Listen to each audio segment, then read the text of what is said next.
Let's cut the bullshit. Just drop the jargon. Adam and Simon's bullshit busters.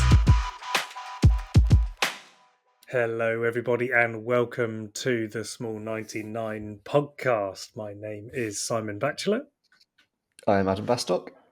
and this week we are joined by Tom McDermott from Sprigg, and we're going to be talking all things about sustainability journey and also talking about some of the ways in which the sustainability efforts that Sprigg have been going through have helped Tom and the business. So, Tom, without further ado, do you want to give us a little bit of an overview about who you are and what Sprigg's all about? Sure. First of all, thank you very much for having me. Pleasure to be on. I'm Tom. I am the founder and owner of Sprigg, which is a small independent salad bar in Glasgow city centre. We've got 2 retail locations and we have been running since 2018. We're about 17 or 18 staff. We do have a third location, which is our central production kitchen. And our 2 shops, fortunately enough, are really busy. And we've kind of got over the past few years, built a bit of a cult following for the type of food that we do. And I think the way that we kind of go about our business, whether it be customer service or how we kind of look after our employees, or some of the focus that we put on sustainability and the kind of practices that kind of come with that. Brilliant. I think one of the reasons why I wanted to have you on and kind of chat to you, Tom, was just I think you've got a really interesting sustainability story in the fact that, one, you may not necessarily realise that, and it's just in conversations I've had with you, there's been a lot of stuff you've dropped in and peppered in that have been really exciting for me to hear as an example of what a really kind of what seems like a very successful business that is also sustainable looks like, from the menu choices that you've got that are kind of very healthy, very fresh, very feel very sustainable through to sort of your operations. So I wasn't sure if you could give a bit of a rundown of where you're at from a sustainability point of view, but also from a kind of business point of view in your operations and what really a day in the life of Sprigg looks like. Yeah, I think I agree with what you said there, Adam. Obviously, we had a chat recently, and the business has been started the process of going through some reviews of our practices with other organisations, kind of via Business Gateway. So, we've encountered yourself, Adam, and Sniffer from Edinburgh. And I think having done that, realised that maybe we are doing a little bit more than I would probably give us credit for. But at the same time, we're not perfect, and there's work to do. And that work to do is always a challenge, I guess, regardless of the size of your business. But certainly as a small business, I would say sustainability is something that you want to be as good as you can be at it. However, you're balancing up all the challenges of the day-to-day of running a small business.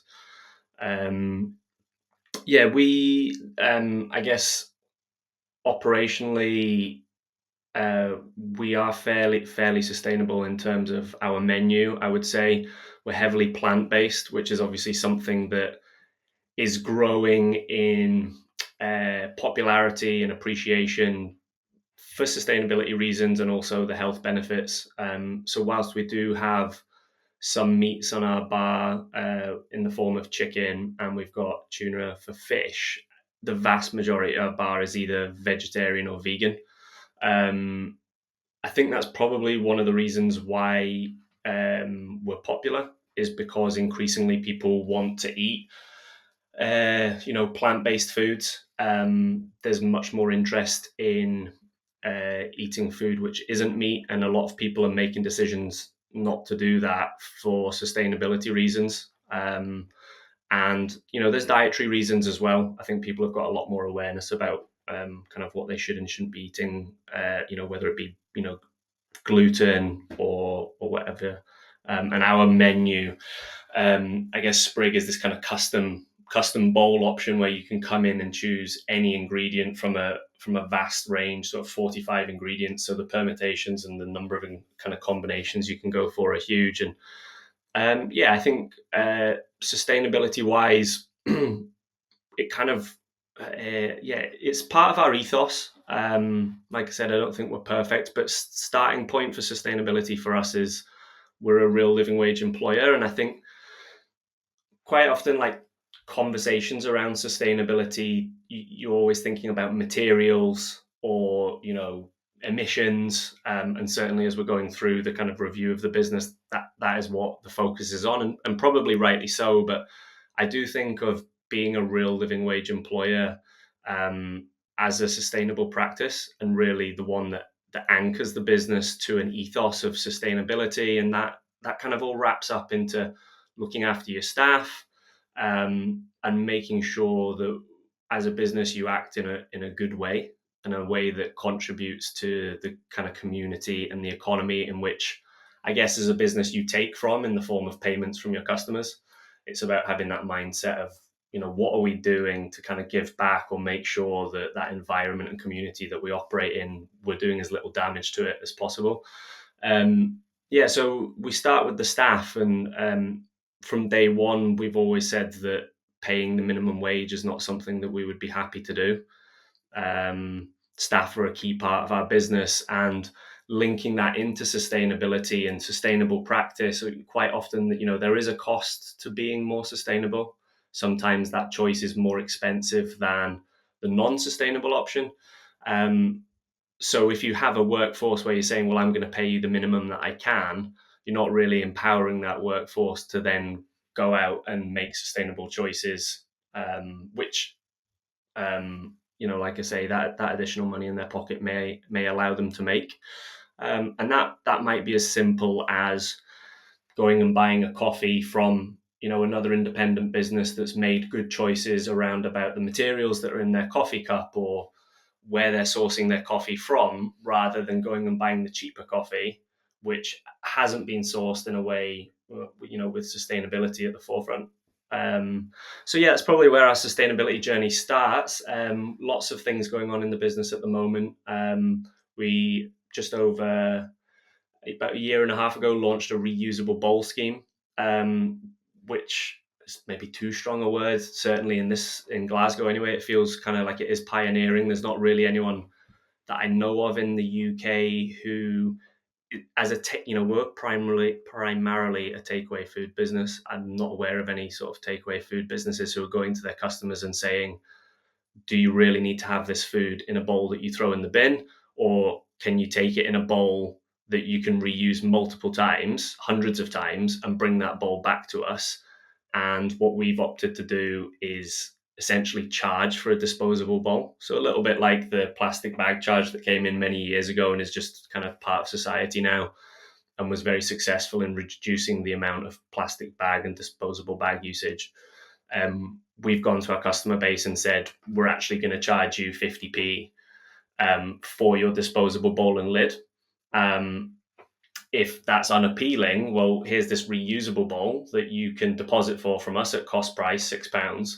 And every time you use that bowl, or use your own bowl, we're not fixated on our bowls, any bowl, every time you bring in a reusable, you'll actually avoid that 50p charge.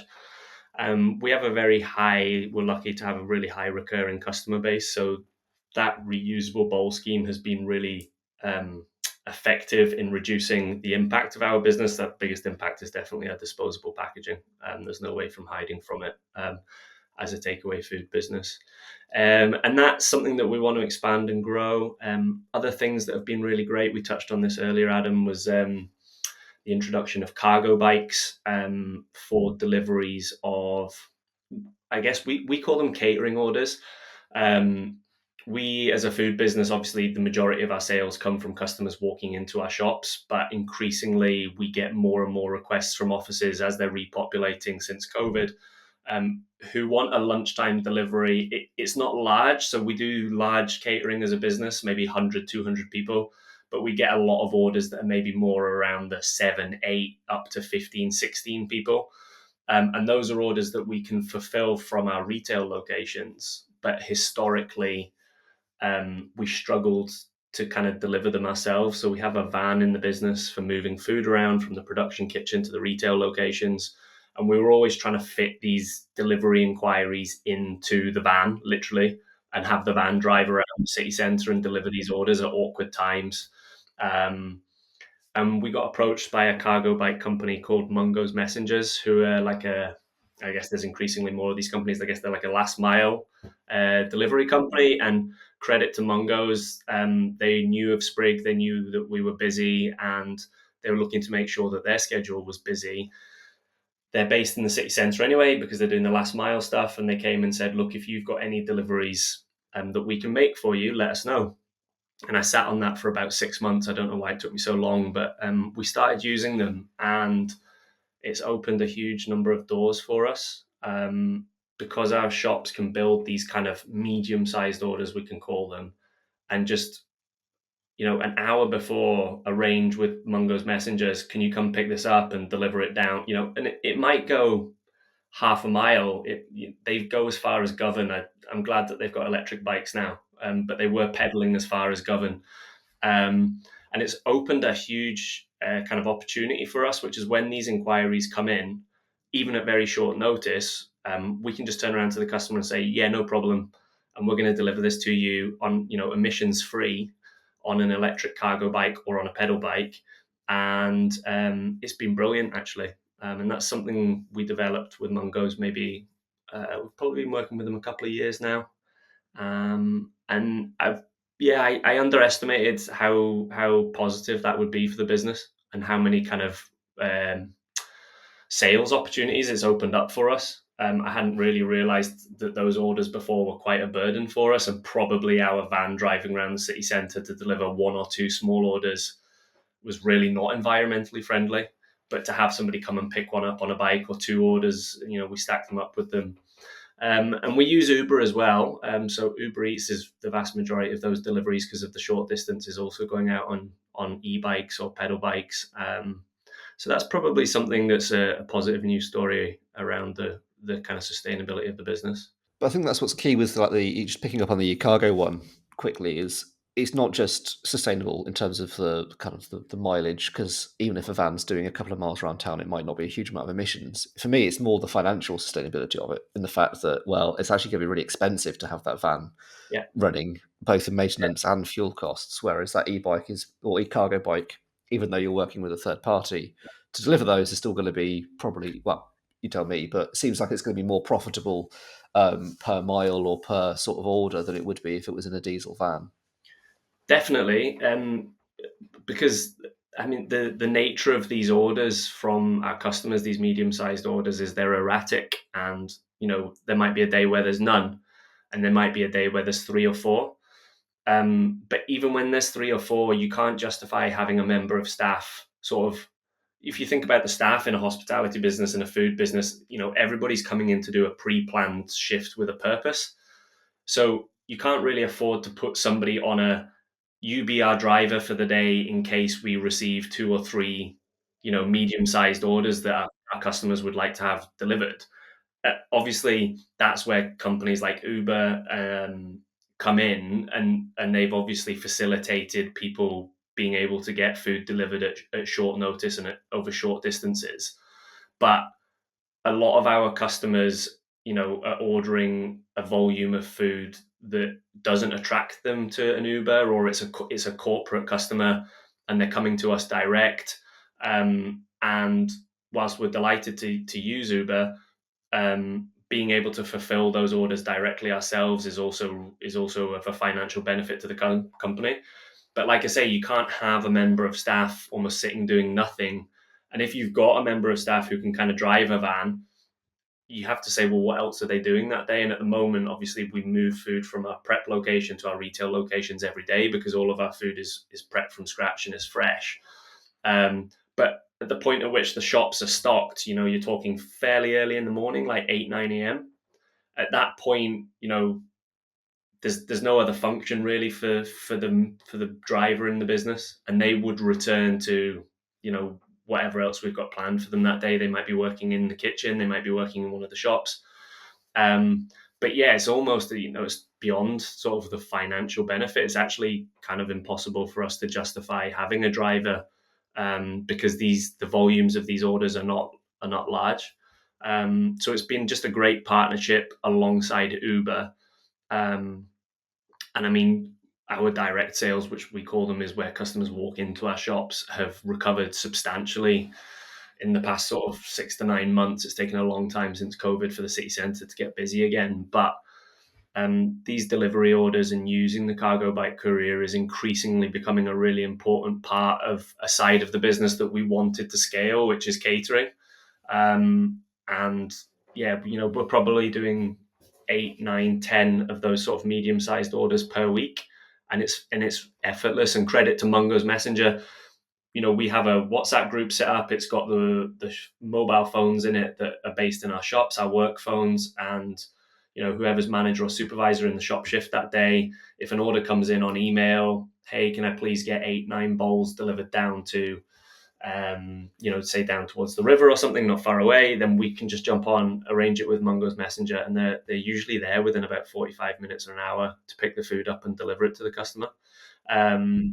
So yeah, it's been brilliant, really good, and it definitely is an example of me underestimating the benefits of like a service like that. And there's lots of our customers really appreciate that the delivery is coming on a cargo bike and it is emissions free, rather than turning up in kind of like a dirty work van, if you like, which literally is dirty. I mean, it's driving around the city centre, creating lots of emissions. So even an electric van doing that delivery would be more carbon than e-cargo bikes and would be more expensive to run, which I think is always the interesting thing is electrification is good, but you need to be thinking about the journeys that are being done, therefore the actual cost per mile, which is going to be much cheaper on e-cargo. And I think just hearing that business growth and diversification is a great story around sustainability. That's not just, it can be both. It's not just that sustainability is something you need to invest in, is going to be really expensive. It's actually an opportunity to grow a business that decouples carbon intensity from your organization's kind of growth. Without having exact science around it, it's definitely improved our emissions. We're not quite operating with an e-van yet. So this is a cargo bike replacing is compliant with the city centre emissions, but a diesel van. So the improvements there in terms of emissions and sustainability will be huge without knowing the exact calculation. And it has expanded and grown our business. And it has improved customer satisfaction. Even just that ordering process for that customer now, where they make that inquiry via email, rather than us coming back to them and saying, well, they might say, can I get this for midday? Rather than us coming back and saying, well, would it be okay if we delivered it at 10:45 because our van will be in town already and it will be, we just go back and say, yeah, no problem. And that experience for the customer is really positive and frictionless. And in our business, in the kind of food world, in the catering world, in that kind of where you're selling directly to the consumer, it needs to be as easy as possible, for that customer to then come back and be like, oh, the last Sprigg order was it. Well, hopefully they think it tasted great, and getting it delivered was effortless. And quite often for that type of client and that customer base, that's very important because they're maybe trying to arrange lunch for 20 or 30 people in the office. Not a fun job, I imagine, a lot of the time. So offering them a service which is easy, and quick and convenient, and yeah, I guess obviously they'll be working for companies where sustainability is at the forefront of that company's plans. So to know then that they're getting a sustainable delivery is big for them too, and an incentive for them to come back to Sprigg. Exactly, and I think that's probably why they might be coming to you over other competitors or other options in the city centre, because they just know it's delicious food and sustainably delivered, which is perhaps a tagline you could adopt. In terms of the returnable kind of the boxes that you've got, how have customers responded to that? Sorry, in terms of the adoption rates, because I think you are unique in that you've got quite that loyal customer base you mentioned. I would be lying if I said that it's been a wild runaway success. There's no doubt that we're in, as I was just touching on there about catering orders, we are in the kind of convenience business, and increasingly over the past sort of couple of decades, I guess society has developed in a way that it increasingly needs convenience. Eating food on the go as we get busier and try and do more with our lives has become more and more important.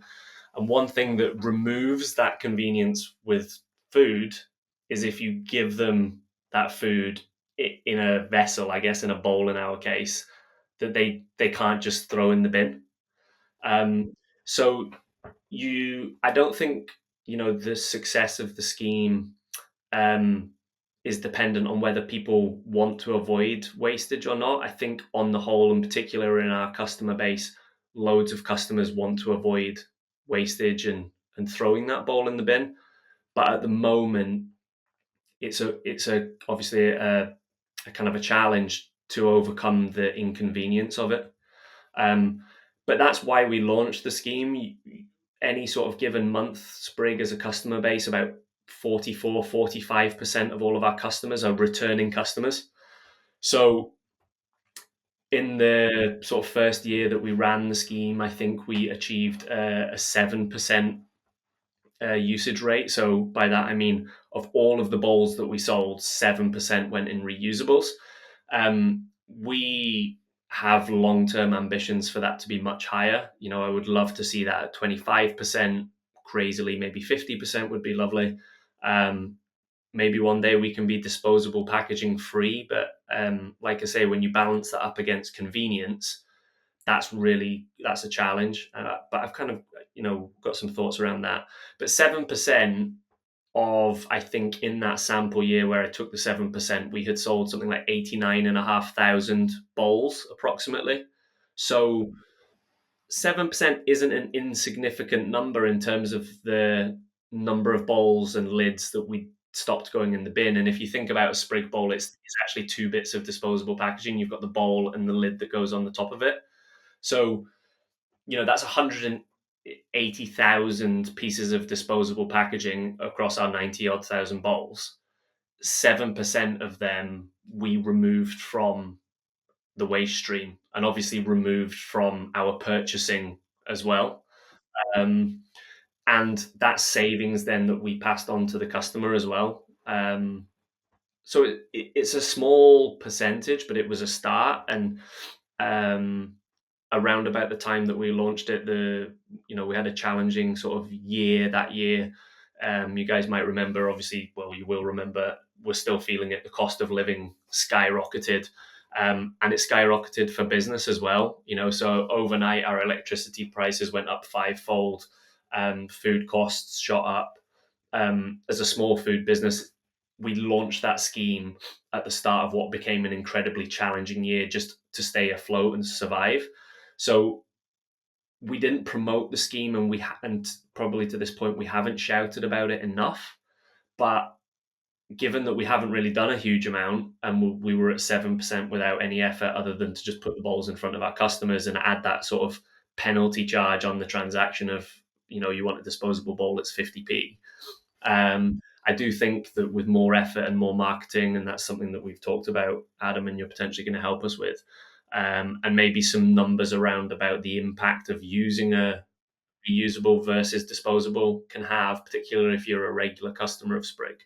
I think we could definitely get that number north of 20%. And then, we're getting busier and busier. So this year we'll do six figures in terms of the number of bowls that we sell.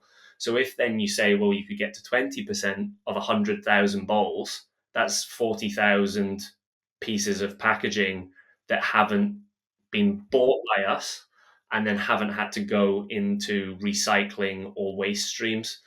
And, whilst we have initiatives like we work with Changeworks Recycling as our recycling partner, and that ensures sort of meaningful and sustainable recycling, that's not necessarily where the vast majority of our disposable bowls go. They go with the customer back to their office, and I don't have any control over what bin they put that bowl in.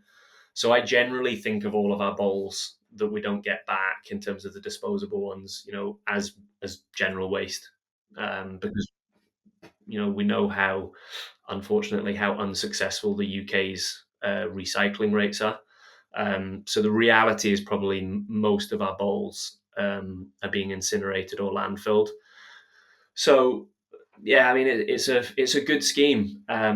It's one that can expand. I guess we come back to the convenience piece for reusable packaging in food and drink. And you see these schemes around the world, and they're actually going to be trialing one in Glasgow later this year that we'll be a part of for coffee cups. You actually, to overcome the convenience, need to have these reusable cups and bowls as receivable at any sort of hospitality venue, if you like. So, the cup scheme that's coming to Glasgow this year, and it's, I think, arranged by Hubbub, the charity Hubbub, and a few other partners in Glasgow, such as the council, obviously.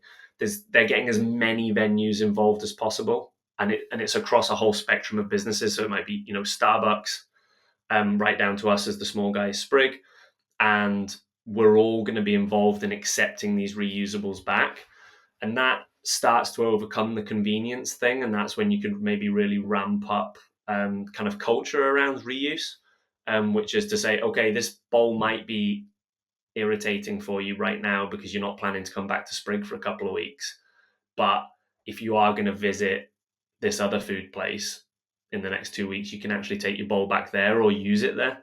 Long way to go, I think, to get there with food packaging, but certainly, from coffee cup perspective, it's a proven model, and it's just really, like I say, it's about overcoming the inconvenience of disposable packaging, usable packaging, I should say.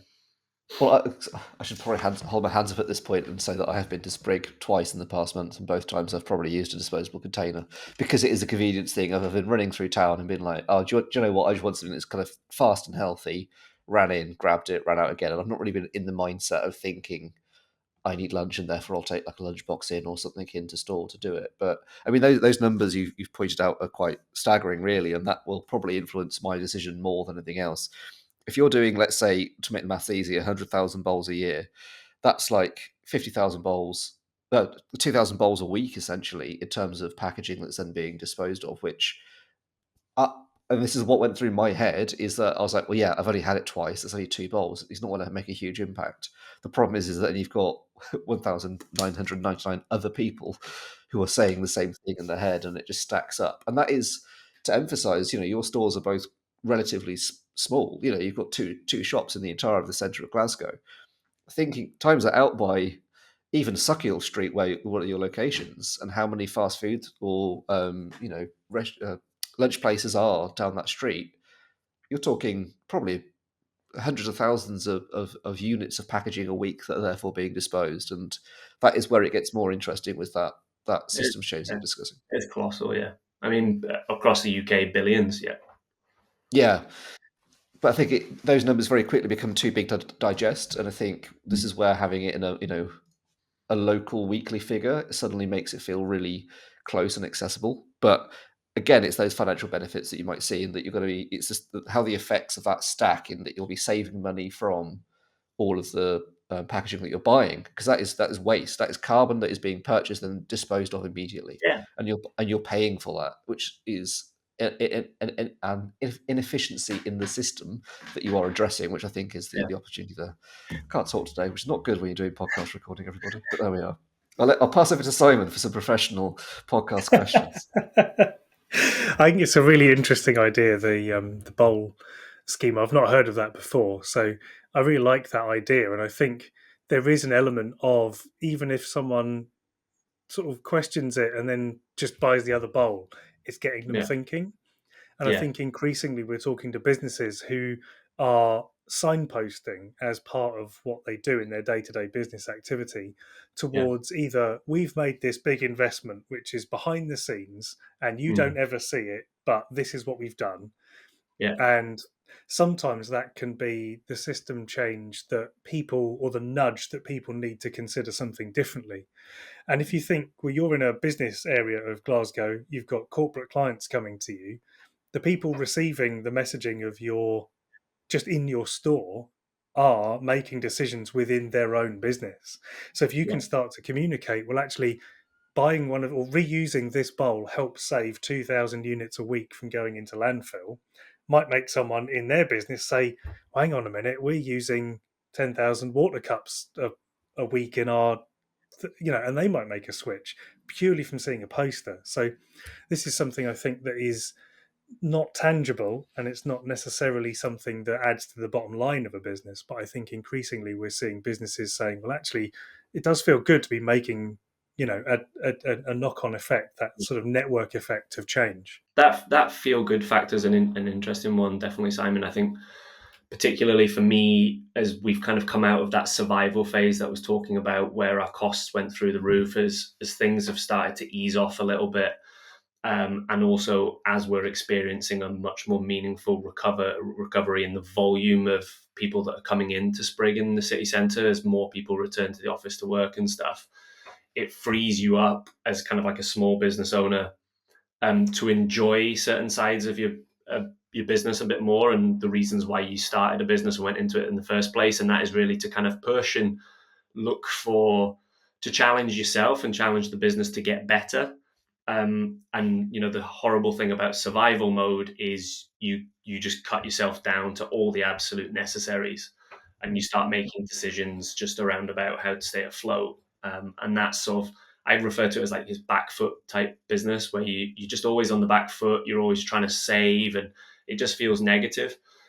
As we kind of have started to recover, and I personally and the business on a whole feels more positive and much more engaged with by a kind of larger customer base, you start to have time and energy and potentially, improved sales and cash flow. And you say, well, let's get back to some of our sustainability stuff, because we've not invested in it, or we've neglected it from a kind of ideas perspective for the past year and a half as we've tried to survive. But now things have improved, certainly for us as a business. We definitely feel uncomfortable with just being a business which is doing really well and our sole purpose is to make money. For me, it's, obviously it's fine for a business to make money, and that is the purpose of private business, and I'm sure there's lots of arguments for and against that. However, if that business, their sole purpose is to just make money, then I don't agree with it. But if as a business you're going to incorporate into what you're doing, improving the lives of your employees or the lives of the customers who come to your business and the community and the environment around you, as well as being a profitable business, then that's great. And that's why it's an interesting point from you there, just about the kind of enjoyable side of that. And it is enjoyable to put a reusable bowl scheme out there. It is enjoyable to work with a small cargo bike, startup company that's been founded by a couple of local guys, and they're just grafting and working hard and trying to make a difference themselves and provide a good service. These are the enjoyable sides of business. And quite often sustainability does bring that, because it's a challenge. But, as a business owner, you want the challenge. You say, well, can we challenge ourselves to get to 20%, 25% reuse as a takeaway food business? That would be, borderline revolutionary in the takeaway food world. So that's the fun and that's the enjoyable side, definitely. And is then how do you take that out to industry to say, well, if we can do it, why isn't everybody else? And that can be, I think, even within Glasgow, that doesn't necessarily need to be a nationwide campaign necessarily. I don't know, you're connected with the Chamber of Commerce, who've done great stuff last year with the Grounds to Recycling project, where they were kind of capturing all of the coffee grounds. And I can never remember the figures, but they only did it for a month, and it was several tons of coffee grounds that they collected.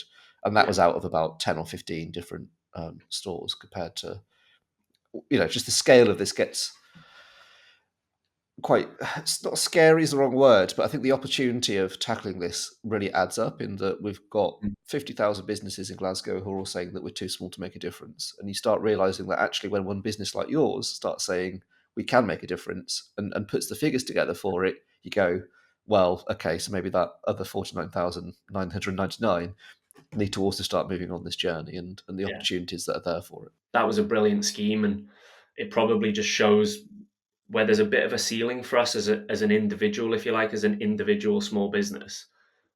I feel like we can only get to a certain point. We talk about, Adam, we've chatted about how do we get actual numbers around the benefits of our reusable bowl scheme, but we don't have the deep pockets and the time to go out and work with consultants to establish exactly what the benefits of our scheme are, reuse versus dispose.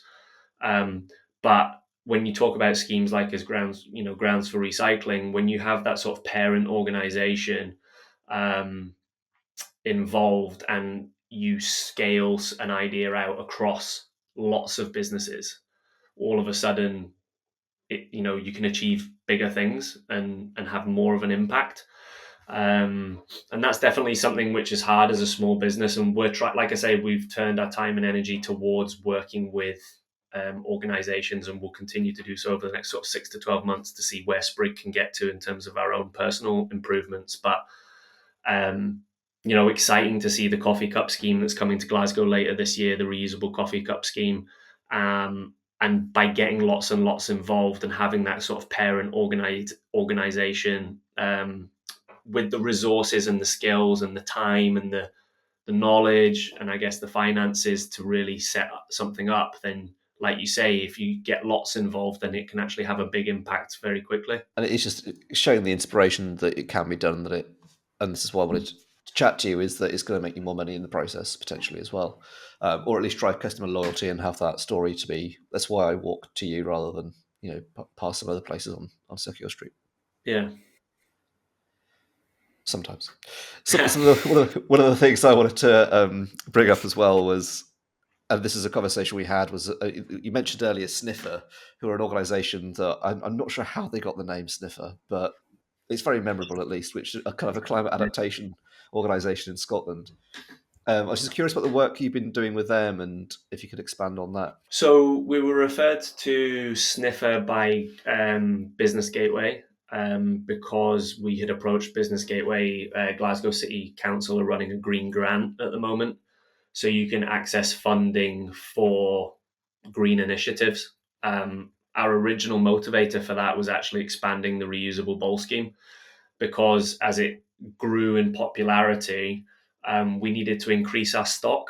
Because if you can imagine, say we have 500 bowls, but at any one time, 200 or 300 of those are not in the business.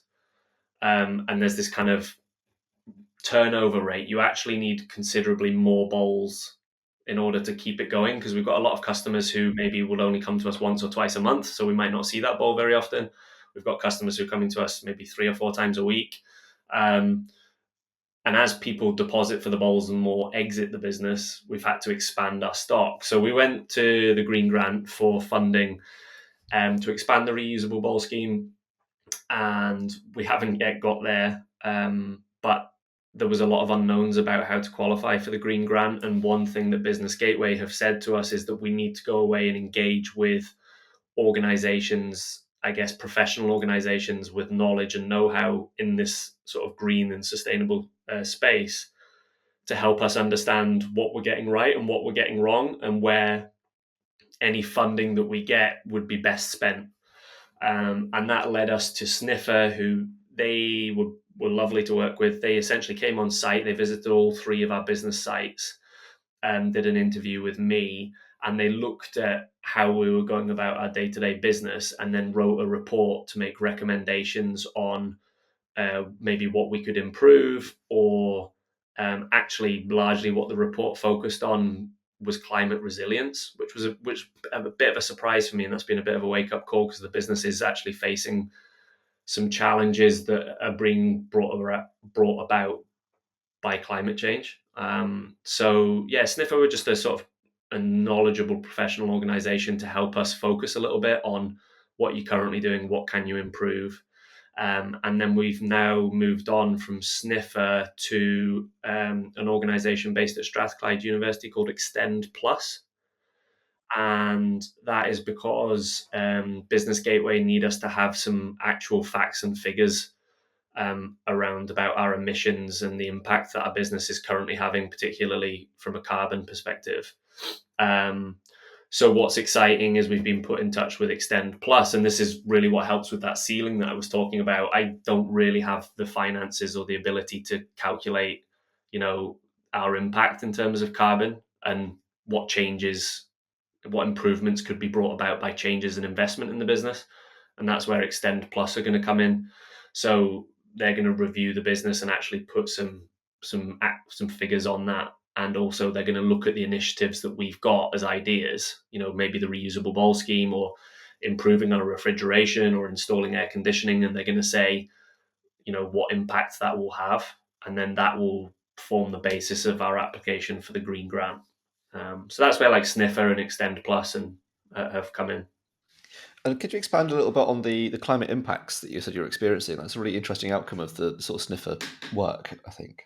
Yeah, so I think when I interviewed with Sniffer, we talked about how in the previous summer that we'd really struggled with the temperatures of our retail shops.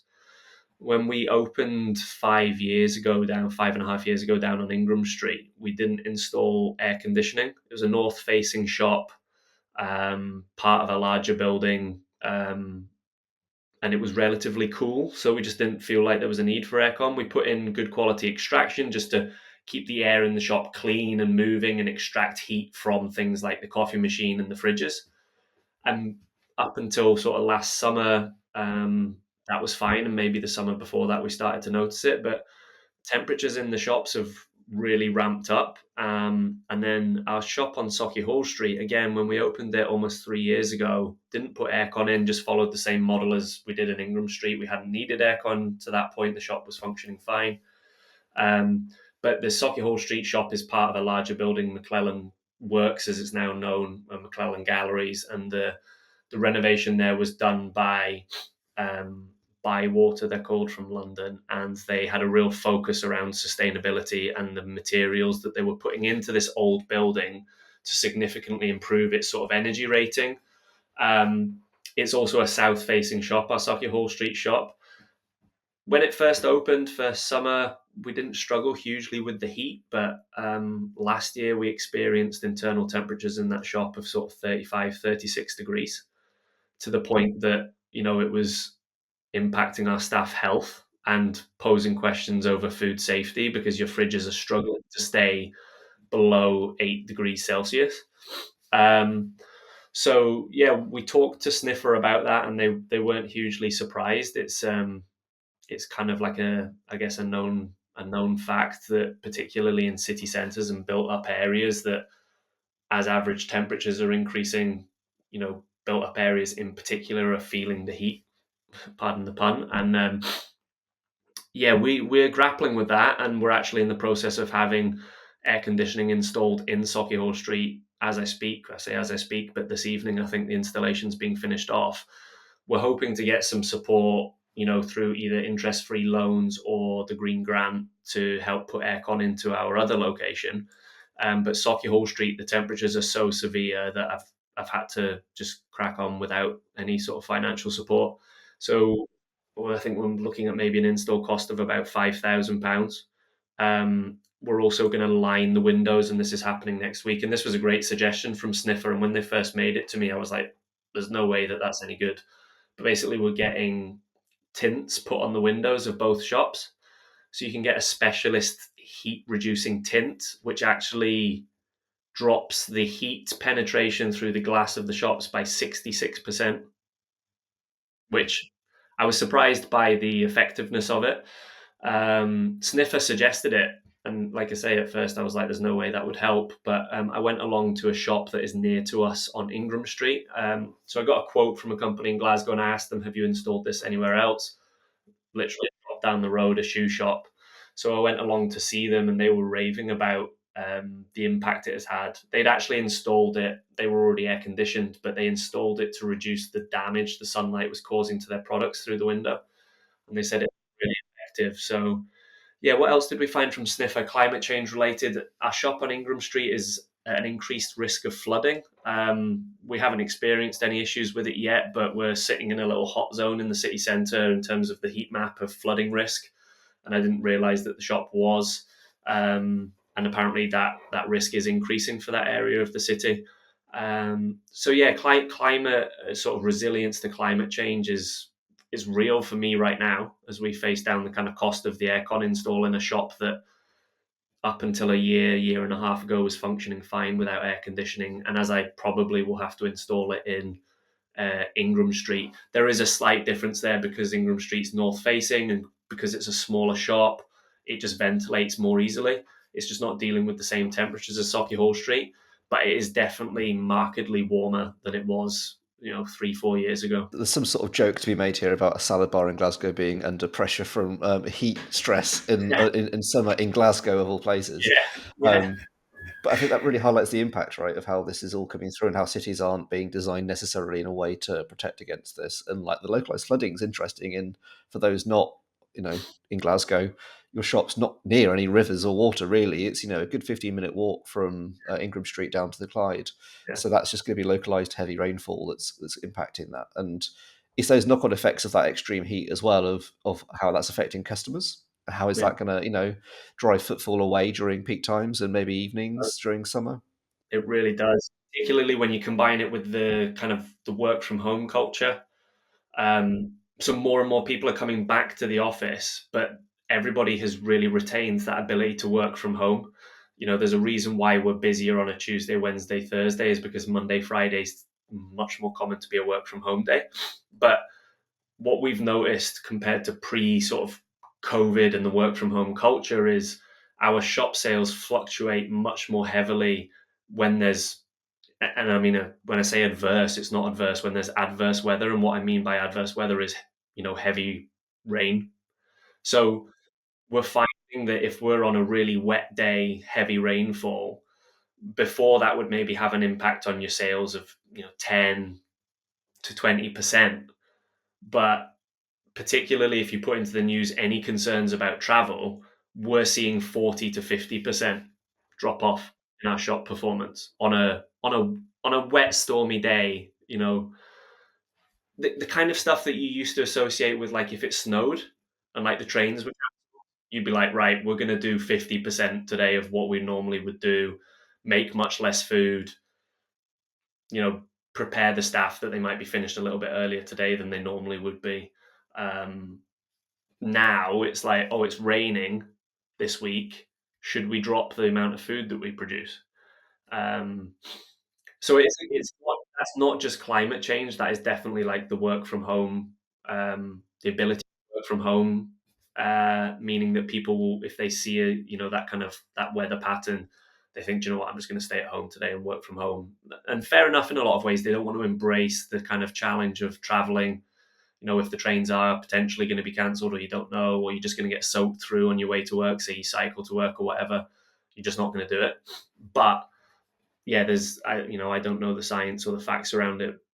Already this summer it feels pretty wet, a lot more rain, and my friends and colleagues, lots of people are talking about that already. So if the kind of unpredictable and adverse weather is going to increase, then that's not like air conditioning. I can install air conditioning and kind of take the cost on the chin, but there's not much I can do about our customers deciding to stay home. And especially, I think there's also the impacts on ingredient prices in that Yeah, there's a lot of challenges there around olive oil, for example, having gone up increased another amounts. great And point. Potatoes are sky high at the moment. So you're looking at our potato costs. We buy quite a lot, being a salad bar in Glasgow. Um, Costs around potatoes are really high at the moment from the market. We buy at market prices, so we see those fluctuations. You don't see it in the supermarket because they're buying under contract and a year, 2 years in advance. But our pricing from the fruit market in Glasgow is sort of real time. And yeah, seeing more fluctuation in the veg prices this year than we've seen even sort of during COVID and stuff, and even with the Brexit effect.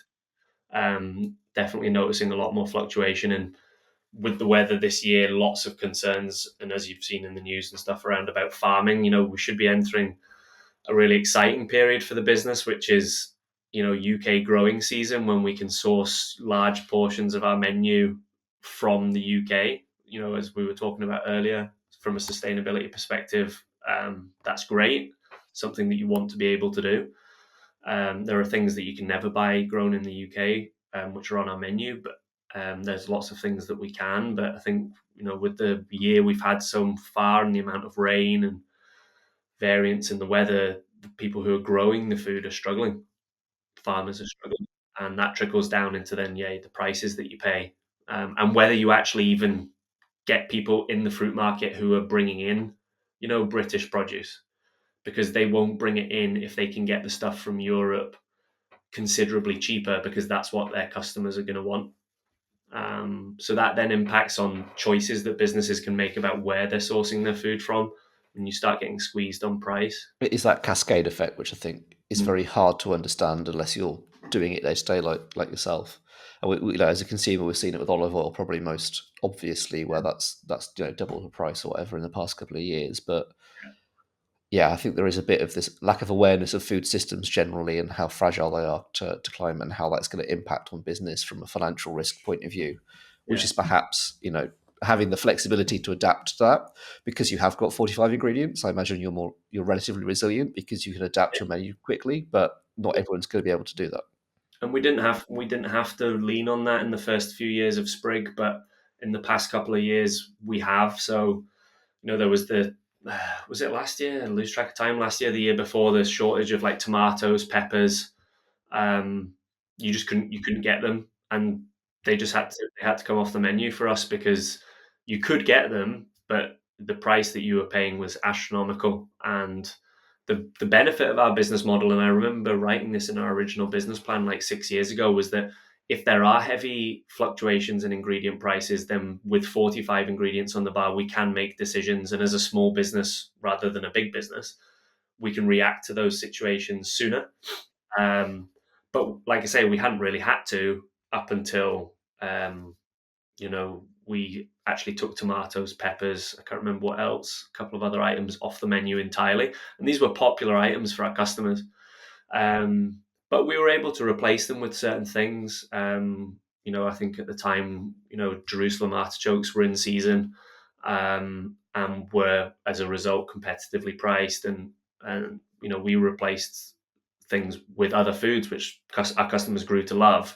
But as those items became available, we defaulted back to kind of the volume items. Tomatoes and peppers are a big part of what we put in our bowls. So, but yeah, you're right. There is already times in Sprigg's history where we've had to take stuff off just due to a lack of availability, and that's from across the continent. That wasn't, you can't get stuff that's grown in the UK. That was, you just couldn't get any. I think it feels like you've made some bold choices, and you've made some interesting, I'd say maybe not obvious choices, which I think is really inspiring to hear. And I'm sure there's going to be lots of people who listen to this podcast who may be having considered an action and then maybe pulled back from it. So if you were to give advice to another business who was on the looking at making a sustainable change in their business, what would your advice be to them? My advice would be to go for it, to back yourself, to do your research, to be commercial about it. Don't be scared that a sustainable choice can bring financial benefit. That doesn't make it not okay. It's okay to say we're doing this because it might make us more profitable. That's fine. And yeah, just to think outside the box, and trust in your customers, particularly if you've got a loyal and returning customer base. That's a huge opportunity to lean on them and say, look, we want to try this out, or we're going to do this, and be open and honest and transparent about it, and let it become part of your brand and what you do. Don't be worried about customers not liking it, because ultimately if they don't like it, yeah, they might go elsewhere, but I think you'll pick up more customers than you'll lose. I'm sure that charging for disposable bowls in Sprig is pretty unpopular. And obviously it's caused an increase in our prices at a time when we'd already had to put our prices up. But it's massively reinforced our brand and why we do things, going right back to the start of the call about being a real living wage employer and having a customer base that identifies with Sprig as a brand. These choices that we're making about sustainable actions is reinforcing that brand. It's saying to our customers, we're still committed to this 5-6 years on, and you can continue to be a customer with us because we are a business that is okay. We're not perfect, like I said, but we're trying. And I think customers want to come to businesses that are trying, and particularly with small businesses, you'll be given that grace to try. A bigger business is going to be held rightly to, a higher standard, but small businesses, try, and you're part of a bigger picture there that Adam was talking about. I think that's so key, and it's something we touched on the last episode as well, which was, attract more of the right type of customer. And I think you've articulated that very well. And yeah, for the listeners, we have not given Tom a script to read out. That was all ad-libbed, but very, very accurate to what kind of I think our missions and stuff align with. That is really good, Tom. I think it's an inspiration to many other businesses what you're doing, and I will certainly be making a trip to get one of your bowls next time I'm in Glasgow. So, where can people find out more about Sprigg? Let's say you're a corporate customer wanting to place an order, or you just want to find out more about the work you're doing. What's the best place to find out more about you? So we've got a website, sprigg.co.uk, and as you can see on the t-shirt, Sprigg is spelt with a double G. So sprigg.co.uk. We use our Instagram account pretty heavily from a social media perspective. You can also just email us, hello@sprigg.co.uk. Me and the team are very, very friendly. So if you're interested in catering, just drop us a line. Like I was saying earlier in the call, we try and make it as effortless as possible. You might need 5 bowls, you might need 200. We'd love to supply some fresh and healthy food for you. DM us on social media. Just reach out. We're pretty flexible. We're relaxed. We love hearing from our customers. That sounds super cheesy, but we do love hearing from our customers. So whether it's an inquiry just to say, tell me more about what you do, or it's an inquiry to actually make a purchase from us, either way we're delighted to help. There's a bit on the website, lots on Instagram, but come and talk to us directly, or pop into a shop, have a chat with me. You find me in one of the shops, or my staff. All of my staff are pretty motivated by the same kind of things that we're talking about today, so I'm sure they would love to share in what it's like to work at Sprigg and stuff. Brilliant. Excellent. Thank you very much. Really appreciate you coming on and for your time. See you in one of your shops soon. We'll see you in the shop soon. Thank you. Thanks very much, Tom. Thanks everybody for listening and watching, and we'll see you next time. Bye. Let's cut the bullshit. Just drop the job. Adam and Simon's bullshit bus stop.